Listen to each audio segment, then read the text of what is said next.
Отбасы банкінен ипотека рәсімдеп үй алам деп жүрсеңіз, қазір бір маңызды бір мағлұмат көрсететін боламын. Қараңыздар, неге отбасы банкінде 3 жылға толған депозит тиімді деп саналады? Сол туралы айтатын боламыз. Қараңыздар, міне мысалы Жандос пен Самат депозит ашып, үй алып, ақша салып, ипотека рәсімдеуге жатыр. Жандоста 25-ші жылы ашылған депозит бар. Ол міне ноябрь айында депозит ашып, ақша салды да қазір 6 айға толып ипотека рәсімдегелі жатыр. Ал Самат болса, бұрын студент кезден бір ашып қойған депозиті бар болатын, оның ішінде ақша болмаған. 0 деп тұрған депозиттің үстіне 50% салды да, екеуі 6 ай толғаннан кейін ипотека рәсімдегелі жатыр. Міне ипотека рәсімдеген кезде мынандай картина болады.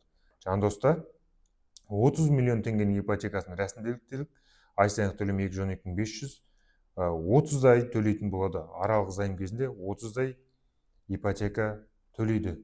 Ал Самат болса, 30 миллионның үйін рәсімдеген кезде 1,5 жыл ғана аралық займ кезінде төлейтін болады. Неге? Себебі жилищный займға өтудің 3 шарты бар. Соның бірі жаңағы депозиттің ашылғанына 3 жыл толу керек. Жандоста міне 3 жыл толмағандықтан ол 30 ай бойы мына соманы төлеп шығатын болады. Ал Саматта 3 жыл толған, сосын ол мөлшермен 1,5 жыл ғана аралық займ кезінде ипотека төлейтін болады. Ары қарай екеуі де жилищный займға өтеді.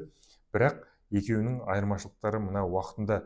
Жандос 30 ай төлегендіктен 6.375.000 теңге төлеп шығады, ал Самат тезірек жилищный займға өткендіктен 3.825.000 теңге ғана төлейді.